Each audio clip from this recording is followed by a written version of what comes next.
So who's ready to get started with the next build?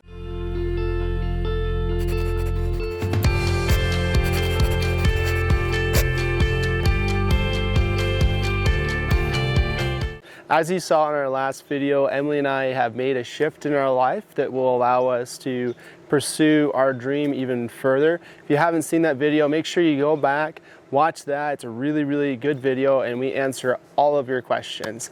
So we'll dig into what we're doing today. In today's episode, I'm going to be revealing to you what our next project is. This will be a few part series. I have a lot of really cool things and ideas I want to do with this project. It will be more of a tool for us than it is a residence, and we're not going to sell it anytime soon. This is something that's going to be around for a while. I think you guys are going to love it, and stay tuned. It's going to be a fun project. All eyes on the way I vibe when I walk into the room. Wind blows underneath the soles of my brand new pair of shoes. I got the attention, I'm on a mission. No sweat in the way I step, I got a fresh new attitude. Oh my, oh my, call me a king. Before I tear this project apart, I wanted to go ahead and give you a quick backstory on where this came from. As you heard, when we sold our trailer down in Texas, we needed a way to get all of our things back up here to the Northwest. So I bought this trailer for a really good deal. Now, it's a 2020 Salvation trailer.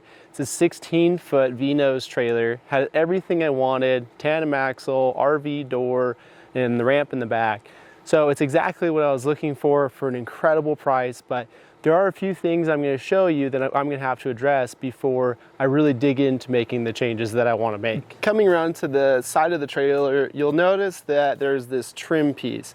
So I'll put a picture on the screen. So there's actually a small window unit AC that goes here, and I'm actually going to keep it because the previous owner put it in. The damage is done, and it's going to be more work to get the paneling from the manufacturer and fix this hole.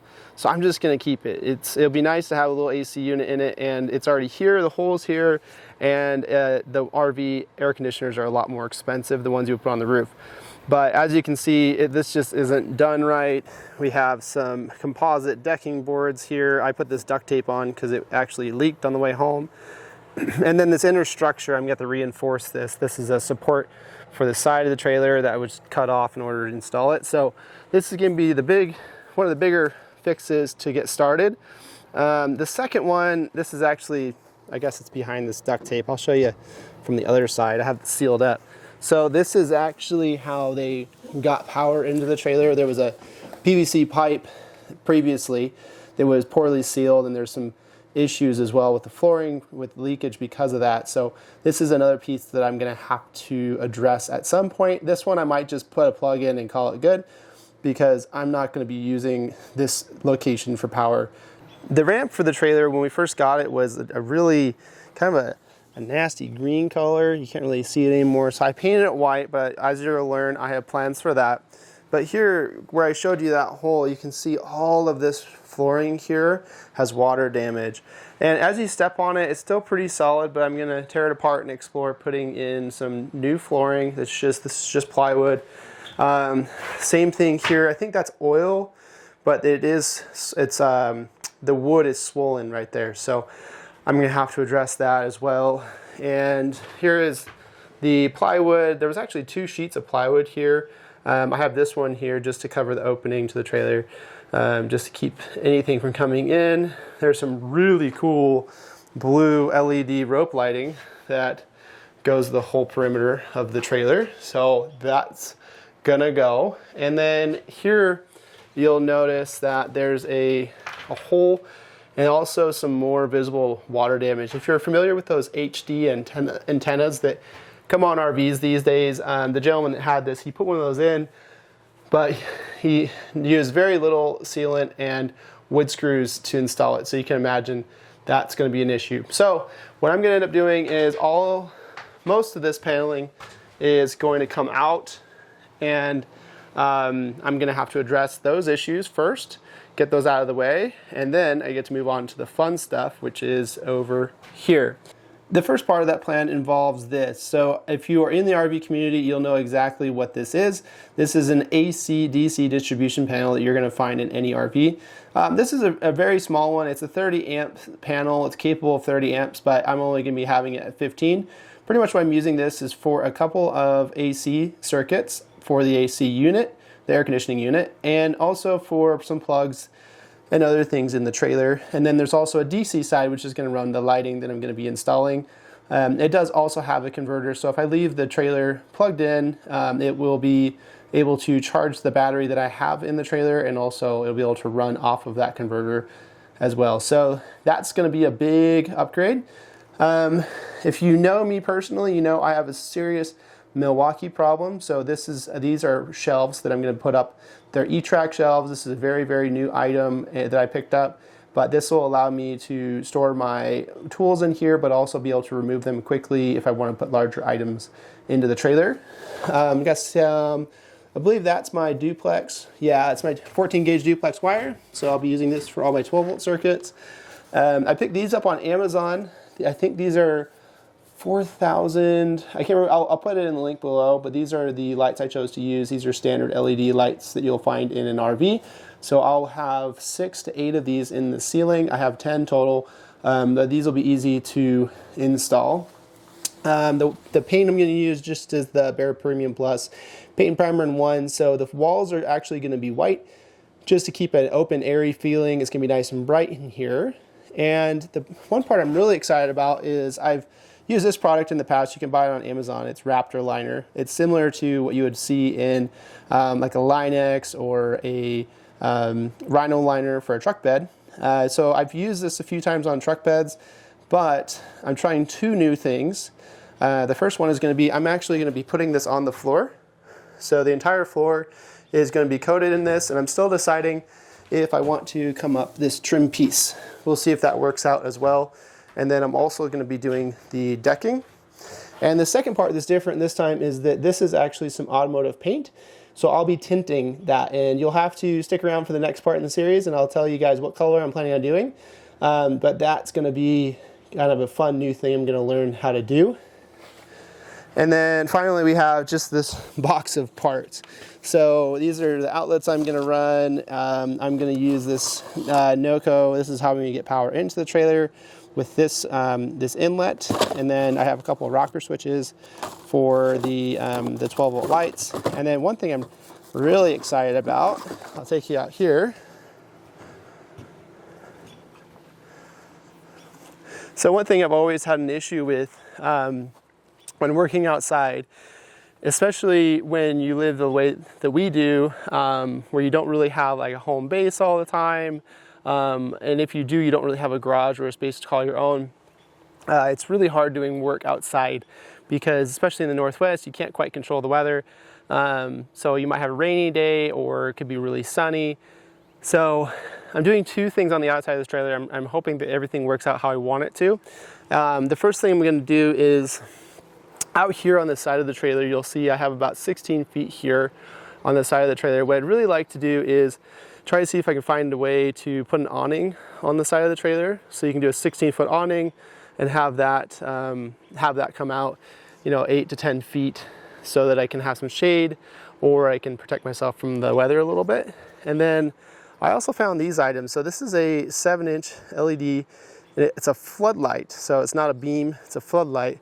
But the idea is I'm planning to put probably 3 of these on the side of the trailer, so that way I can flip a switch on the inside and have lighting on the outside of the trailer. And then if you've had these trailers before, I'm also going to put 1 and maybe 2 on the back as well. So that way, if I'm ever working and it gets late, especially in the wintertime, I will have some lighting on the trailer ready to go, and I don't have to set anything up. Another thing I'm going to do is, you'll see that we have these 3 your third brake lights on the trailer here.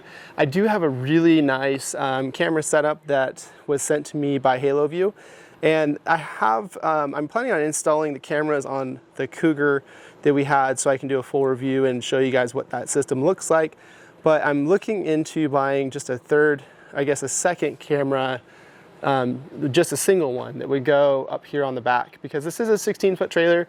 There are a lot of situations where it'd be nice to see back behind me, because I have a 16-foot trailer, dually truck. So I'm looking into putting a camera up there, and then I'm also going to run some wiring for that. Moving back to the inside of the trailer, I'm planning on putting some, like I said, the LED lights in the ceiling. So those are going to go up in the ceiling up here. I'm going to have 6 to 8. It kind of depends on how bright they are. I may end up having to put it in a dimmer. I just have a feeling they might be a little too bright for the space with the white walls, and so I might have to put a dimmer in. But other than that, the other big piece I'm going to add is over here in the front. So because this is a V-nose, I have a little more space than usual. So I'm planning on putting in, the electrical panel is going to live somewhere down here, and then I'm going to have a countertop bench. So it'll be, kind of like your standard like bar height, so I can sit at it or stand at it. And then I'll have, probably a TV of some size. We still have one in storage room. I might put my TV in here, so that way if I need a bigger screen to work on, I can use that. That's the TV I worked on all last year when I was working remotely. And then the shape of it's going to go kind of from this door across, and I was just going to go straight, but I think I'm going to need a little more room than that, and I might put a little arm on it as well. And then those pack out shelves can go on the side here, and then I may have some upper cabinets. The biggest thing here is that I just want to have everything organized, and I want to make sure that everything has a place, and that I have a nice consistent workspace to work in, because I do have a decent amount of tools, and it just would be a lot easier to have everything in one space. I know where things are. I can control the environments. With all that out of the way, I think it's about time I start tearing this thing apart. The first step in this process is going to be starting to take some of the wall paneling off and the ceiling paneling. I'm going to try to label it as it comes down and take it down as carefully as possible so I can slap it back up when I'm done. But I'm going to need to do that to access and kind of see what I'm working with. So let's go tear it apart.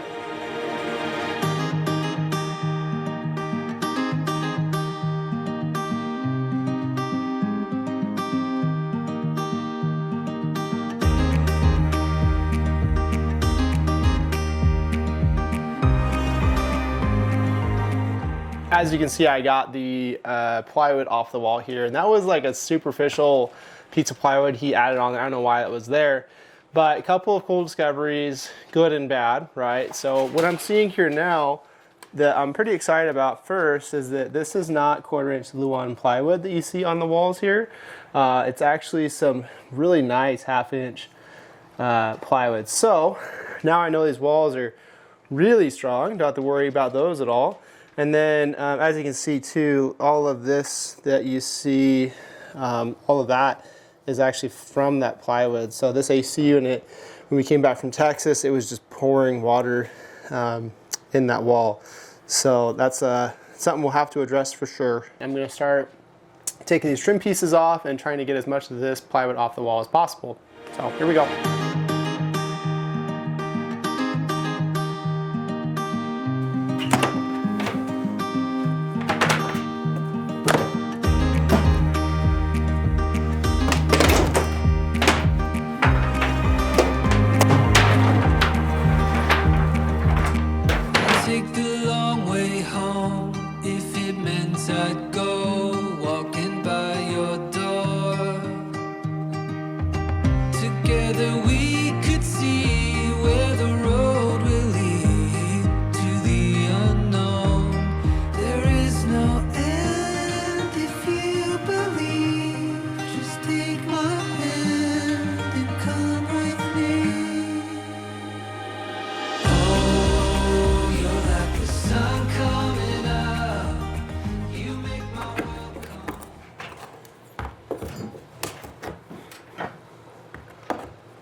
Well, I made some good progress. I get the feeling that these roof panels are probably going to be the hardest. I've already gone through and I labeled all of the panels. I took most of the trim out, and now I'm getting to the roof panels, which, like I said, it's nice that those side walls are 1/2-inch plywood, but these are 1/4-inch on the ceiling.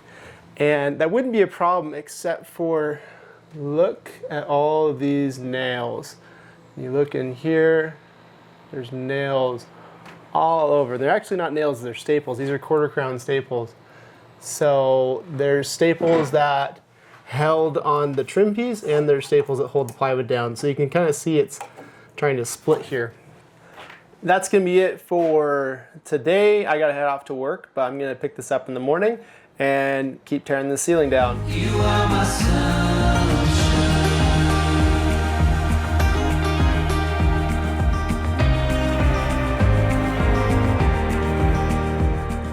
It's the next day and I'm back at it. As you saw earlier, I started taking down the roofing panels, and like you saw, those are 1/4 inch, and I tried for quite a while and I couldn't get them down to one piece. So I looked up how much it is to just replace that wood. They're $12 a sheet. So I went ahead and picked up a few extra sheets, and I've just been ripping them down. As you can see, I got a few panels done, and now I'm down to where there's that light fixture, so I'm going to do that next. The next step is going to be continuing to pull down the rest of the paneling and then work on the sidewall paneling, and then I'll get to the floor, which I'll update you on in a little bit. When I woke up this morning, found everything in place. The birds were singing pretty songs, the sun kissed me on my face. It feels so good to be alive, it feels so good to see the light. I got this sudden feeling like now's the time to start. I got a big idea in my head, I got a dream down in my heart. And I'm praying that you'll help me now, I'm praying that you'll show me how.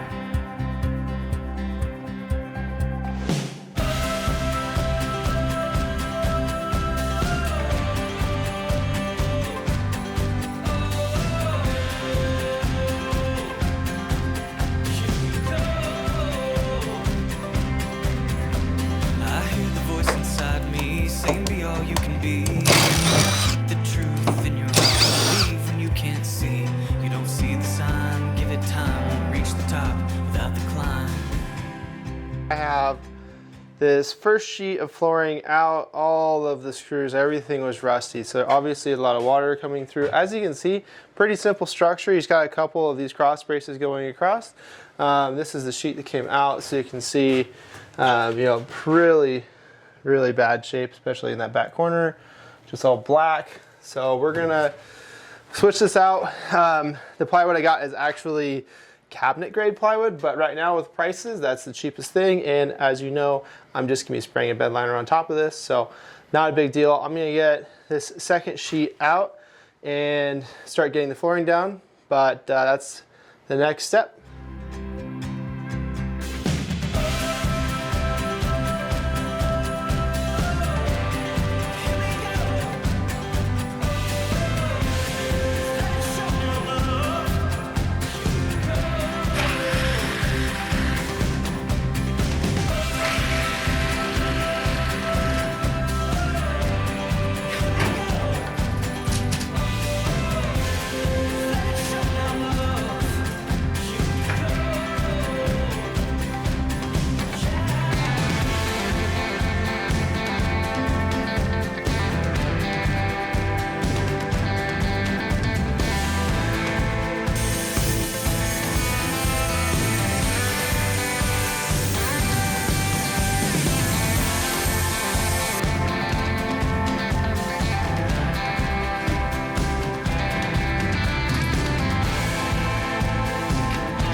Just like that, the flooring is done. As you can see, I have all new 3/4 plywood down the floor, and so the floor is ready to go. We're gonna move on to the more exciting things, which is the wiring.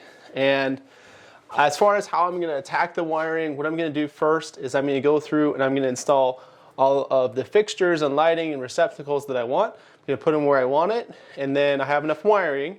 So I'm gonna go ahead and just get everything dry run as far as where I want everything, and then I'll come back and start running wires to all of the things that I want wires to. So that's the next step. I'm gonna get after it. Setting up the lighting in a trailer like this can be really daunting. I'm keeping it really simple, so after reviewing a few diagrams, I put together what I'm gonna do. I'm putting in 10 of these LED RV lights. You can find these on Amazon, I'll link them below. And I'm just gonna put them in 2 lines of 5 and get that set up. I will have this 3-button switch. So what I'm gonna do is the first light circuit is gonna be for the ceiling lights. The second is gonna be for the floodlights on the side of the trailer. And the third is gonna be for the floodlights on the rear of the trailer. So that's gonna be the lighting setup, and it should be pretty simple. It's just gonna take me a little bit to get all the wires ran, but I have all the lights laid out where I want them. Now it's just a matter of running the wires and then doing the AC side of the system, which is gonna be for things like outlets and also for the air conditioner. So that's where I'm at. I'm gonna get back to work.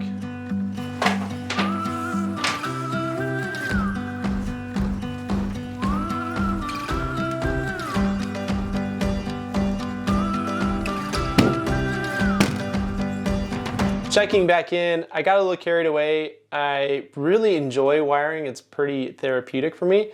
So I thought it'd be a good time to stop and take a minute and give you an update on kind of where things are at right now. And I'm getting ready to test the lighting for the first time. So I thought it'd be fun to bring you along for it. So let's take a look at where I'm at so far.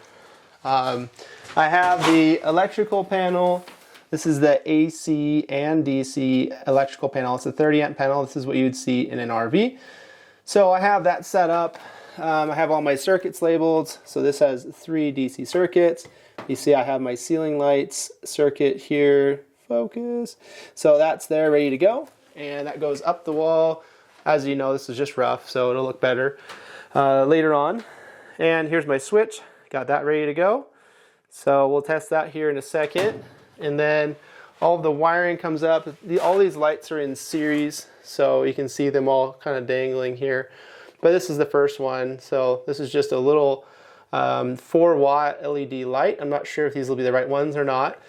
So to combat that, I've been using these Wago connectors. These are really great because you can use multiple different sizes of wire with these. You can go from, I think, like 12 gauge all the way up to like 18 or 20. You can reuse them. You flip the orange tabs up and you can just pull the wires out. So I have all these long enough so when I have the holes in the ceiling for the lights, I can pull these lights out and swap them out if I don't like what I see.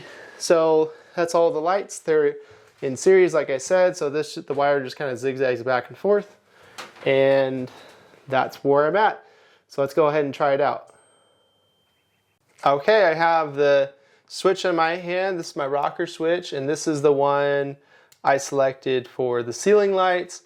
First time testing this, so we're gonna see how it goes. There we are. So now I have all 10 lights on. Looks like, yep, I have all 10. And these diffusers look like they're a little too strong. We'll see if I stick with these lights, but like I said, I can swap them out really easily. But really good sign, and it's time to move on to the next lighting.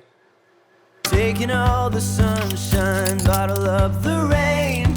Go where the wind blows, let it show the way.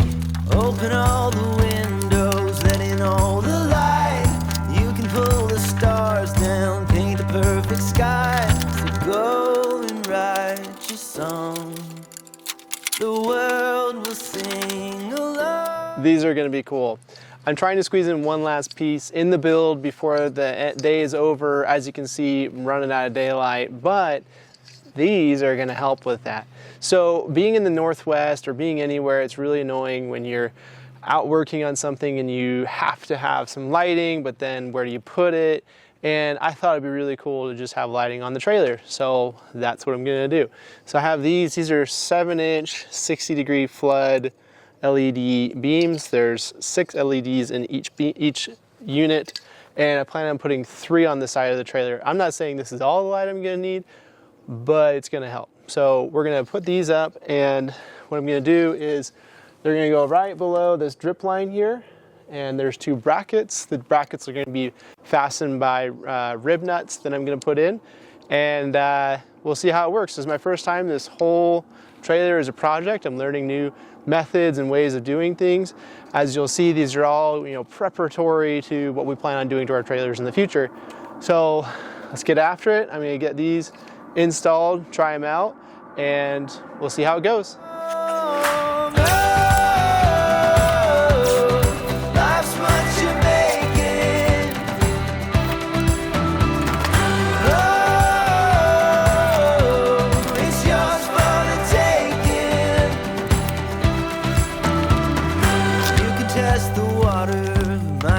Jump in, and we don't know where we'll end up. You might as well begin. Memories you're making, your frame inside your heart. The middle of a nowhere, so somewhere you can start. So go and write your song. The world will sing along. Oh, life's what you make.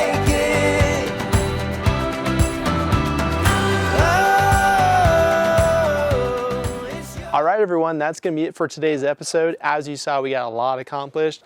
I tore out the flooring, replaced it. We got the walls, all the paneling torn out, and we even got lights on. Check this out. So now it won't be a dark, gloomy trailer anymore. I got a head start on putting those floodlights on the side of the trailer. But as you can see, we're running out of daylight, and it's been a long couple days. So we're going to wrap this up for today. But thank you so much for following along. If you're new here, go back. You can see some of the work we've done in the past. But this is kind of the beginning of a whole new chapter for us, and we're excited to have you along with us. So make sure you subscribe, like this video if it brought value to you, and comment below what are some big bucket list things you've always wanted to do to your trailer, but never really had the know-how or the means or whatever it might be to make those things happen. But until then, thank you so much. Y'all have a great day. See you later.